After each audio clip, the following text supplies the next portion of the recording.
etong si Lacson na kapag yung mga kaalyado niya sa Malacanang ang imbestigahan, pinipigil niya, siya yung galit na galit ngayon! Matindi ang naging banat ng kilala at kontrobersyal na abogado na si Attorney Ferdinand Topacio laban kay Senador Ping Lacson na sa kasalukuyan ay nababalot din ng kontrobersya dahil sa kaliwat kanang pagtatakip nito sa mga politikong nasa panig ng Administrasyong Marcos na sangkot sa malawakang anwalya at pagnanakaw sa flood control projects. Ayon pa kay Topacio, ay gagawin lahat ni Lacson para mailigtas at maabsuelto ang kampo ni Bongbong Marcos.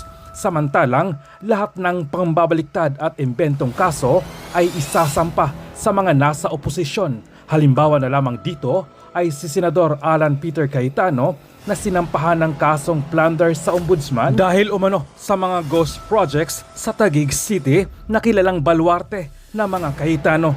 Samantala, umani ng matinding reaksyon ang pahayag ni Attorney Ferdinand Topacio matapos niyang sabihing, "Buti nga si Marcoleta sumuko, ikaw nagtago."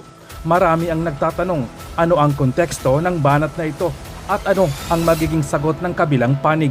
Sa video na ito, tatalakayin natin ang naging palitan ng mga pahayag, ang iba't ibang pananaw ng publiko at kung bakit ito ang naging usap-usapan sa social media. Tayo ay gusto natin transparency Opo. and accountability. Kaya nga meron tayong impeachment kay Yes. VP Sara. At Opo. pinabubukas natin yung mga salin, yung mga bank deposits, di ba? Opo. Eh bakit hindi tayo lahat? Oh, di ba? Oo. Di ba? Dapat walang Tama lulusot. naman, oh. Oo, tama. Tama yan, sir. Kasi sabi nila, bakit si VP lang? Selective talaga. Kasi sabi niya, kaya siya ay bumoto upang ma-impeach si VP Sara Duterte ay dapat transparent ang lahat. Transparent ang lahat. Hindi yes. lang si VP. Mm. Hindi lang kung sino-sino dyan. Dapat lahat sila. Oo. Ayan. Kasi Kayong- bakit nga naman isa lang? Bakit Ayan. selective? Ay, kayong nag-umpisa, di lahat na kayo. O sasabi nila, Oo. mag-waive na tayo ng bank secrecy. Ilabas na natin lahat ng mga sali natin. Kasi tinatago eh. Opo. Try mo, pumunta ka sa Secretary General Mm. ng Congress at humingi ka ng kopya ng SALE ng kahit sinong kongresista. Oo. May magbibigay ba? Wala. Oo. Bakit?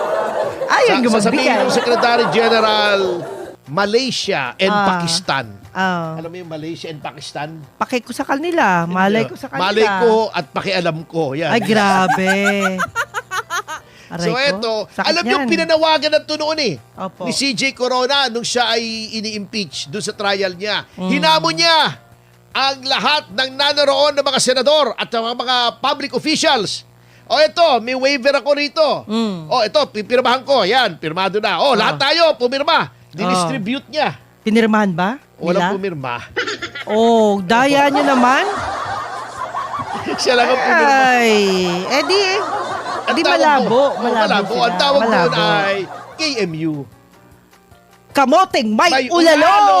Ayan. Oh, grabe kayo ha. Pero alam mo, attorney, pag ganyan na nangyayari sa bansa natin, nakakatulog pa ba sila? Abay siguro. Ay parang ano, Walang eye bags eh. Wow. Wala yung mga facelift. Ay, grabe. Maawa naman po kayo, guys. Ang laki na ng utang natin, ha? Grabe na. Hindi na maganda to. O, di ba, ito nga pinag-uusapan natin bago matapos Oo. bago mag-umpisa yung programa. Opo, nakakatakot na. Dumagdag ng 500 billion. Opo. Pagkatapos ibibida mo yung 800 million. 800 Opo. million na naibalik. Medyo questionable pa yung Opo. basis. Eh, ang dumagdag, 500 billion agad. Ayan. Dahil nga gagawa ng rocket ship eh. Dahil sa rocket ship. Paano po yung iba nating utang? Ang laki na. Sino bang matalino nag-isip ng rocket ship? Alam mo, may duda ko. Oh. Palagay ko si Larry Gadon. Puro racket ang nasa isip? Ganun ba yung ibig sabihin mo? Ay, ewan ko Hindi ha. sa ganon. Ay, Hindi sa sabihin- ganon. Ah. Kasi, di ba, Daw Presidential ng mga Advisor netizen. on Poverty Alleviation. Oh, sa Wala naman netizen yata yan. naipayo. Oo. Di ba ngayon naghihirap parami Oh. ang sinasabing mahirap sila. Anong ginagawa ng Presidential Advisor on Poverty Alleviation? Wale! Ayan. Ay, happy 1,000 live viewers! Ayan. Maraming Mahirap. salamat po sa inyo and happy Friday! Yes! Happy weekend! Happy payday! Day! Wow! Talaga! Oo. di ba? Sa kabila nitong pataas ng pataas Opo. na utang Opo. Yun ang at nakakatakot. palalang ekonomiya, anong ginagawa? Ninyo! Tinutulig sa yung mga kalaban sa politika. Oh. Yan. Si Alan Peter ang Grabe. pinuputuloy. Oh. Ano Tsaka ba naman si, yan? si Senator Pia Oo. Cayetano. Etong sinasabing Southeast Oh. Asian Games. Oo. Bakit si Alan Peter? Bakit siya na? Ang pumirma po dyan, yung BCDA chairman, si Vince Dizon, Mm. with MTD Capital Berhad. Uulitin Ayan na. ko ha, Ayan sa na. mga nakamis. Oo. Yan pong kontratang yan na di umano 8.5 billion lang daw. Daw? Ganito ha. Mm. Kinover ng JVA, Joint Venture Agreement. Okay. Sasabihin ko sa inyo kung bakit. Why? Mamaya ha, mamaya. Mm. Ang joint venture agreement, ganito yan. Halimbawa tayong dalawa, Opo. mag-joint venture. May Opo. lupa ka, Aha. may pera ako. Aha. Jubes, ilipat natin sa pangalan ng joint venture agreement yung lupa mo.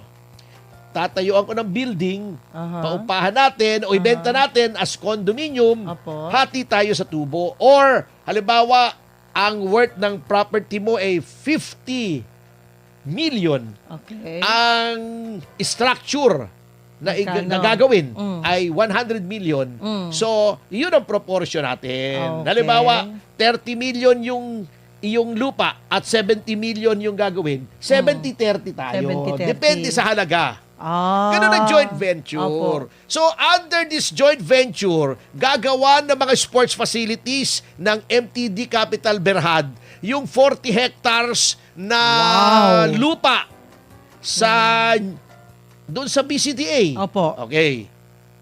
Sa halagang 8.5 billion. So, dapat yon ang ambag ng MTD.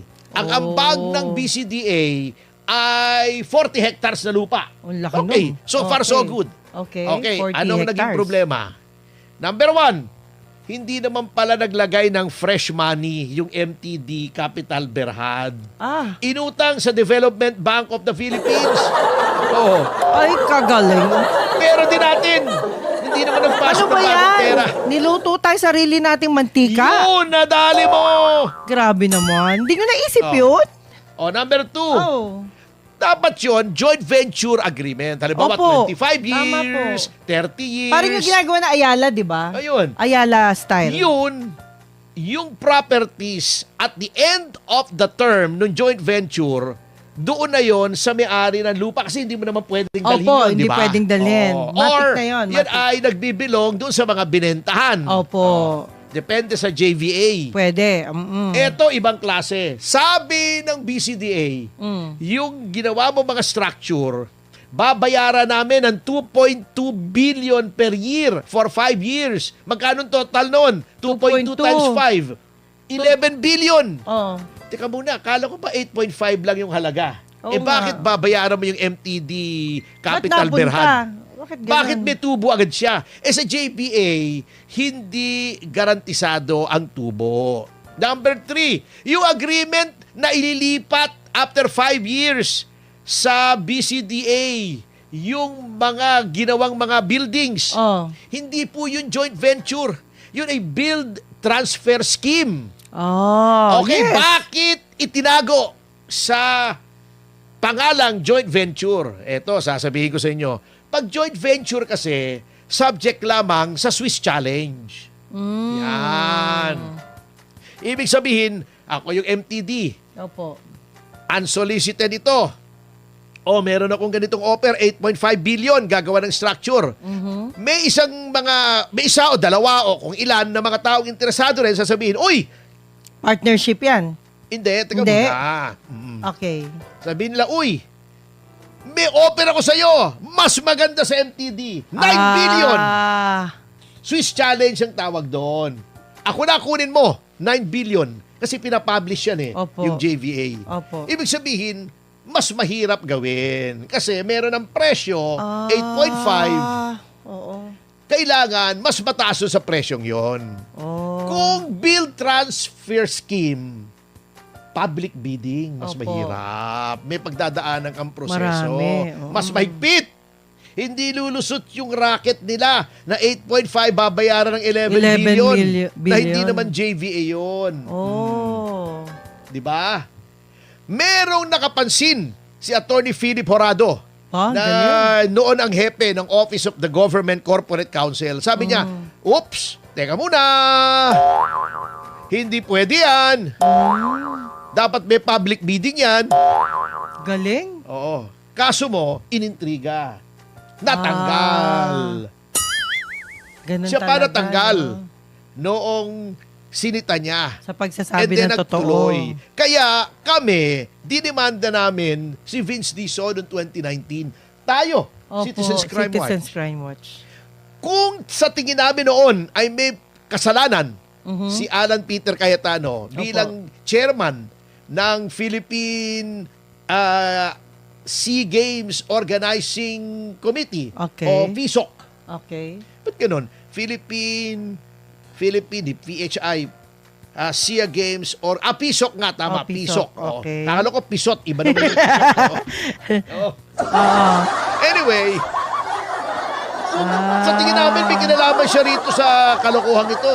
Eh di, sinama namin siya. Tayo, wala tayong sinasanto. Wala, si Ramon wala. Lopez nga, gabinete ni Pangulong Duterte. Bagamat supporters tayo ni Pangulong Duterte, dinimanda natin si Vince Dizon, Opo. tao ni Pangulong Duterte noon. Opo. Siyempre, bumaliktad na ngayon. Dinimanda natin. Dapat dinimanda natin si Alan Peter. Ayun. Eh, hindi natin Hindi siya kasali. ginalaw kasi hindi siya kasali. Hindi siya Pagkatapos, kasali. etong si Lacson na kapag yung mga kaalyado niya sa Malacanang ang iimbestigahan, pinipigil niya, siya yung galit na galit ngayon. Ano, di ba? Ano ba tawag doon? Biglas. Bouncer ba tawag doon, attorney? Ba't bouncer? Tagaharang. Oo, bouncer. Bouncer siya pag flood control. Pero ito, Bouncer. wala namang kasalanan yung Daw, tao. Yun ang pinanggigigilan niya dahil lamang sa politika. Ano klase yan? Ayun lang, yun lang. Yun lang. Oo. Yun ang sinasabi. Oo. Procurement anomalies. Ano ba yan? Yun ang tingnan nyo. Buksan yung uli. Sapagkat yung kay Vince Dizon, Opo. na-dismiss lang yon kasi inabutan ng pandemic. Sinabi insufficient evidence. Paano hindi tayo makagalaw noon, di ba? Oo.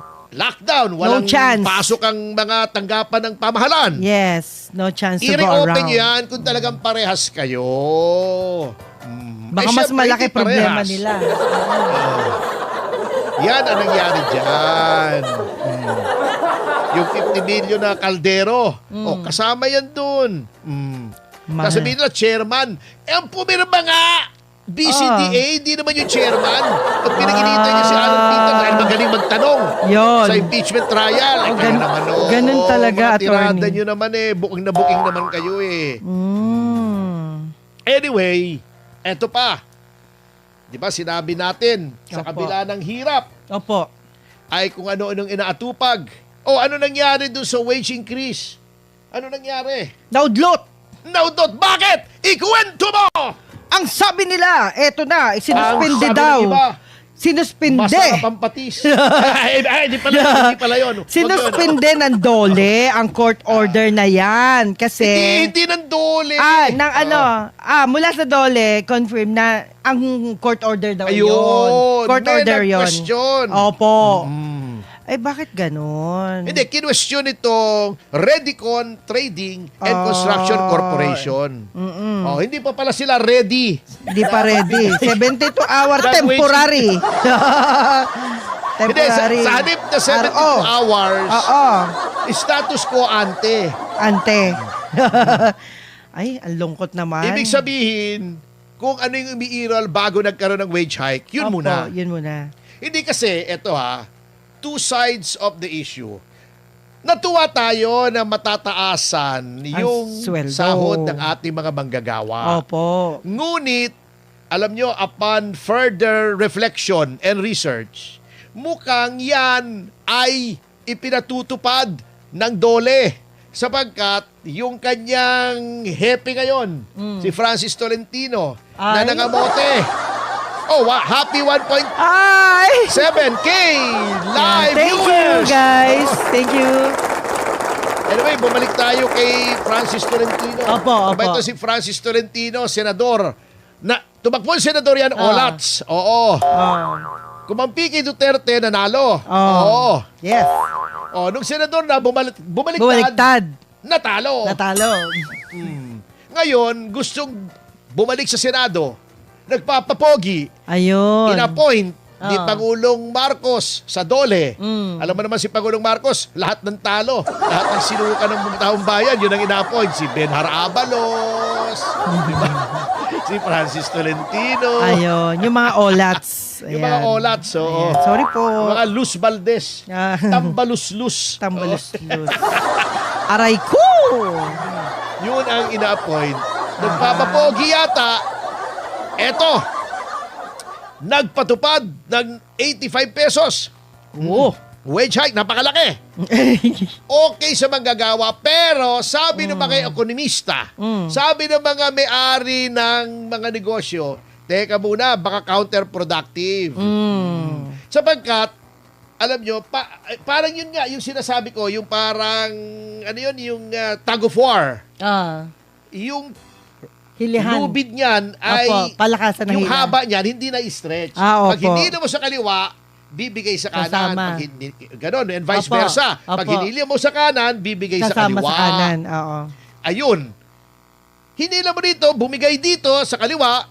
Wala Mabuti na. para sa mga manggagawa, pero sabi ng mga may-ari ng negosyo, Sa negosyante, masama sa ekonomiya.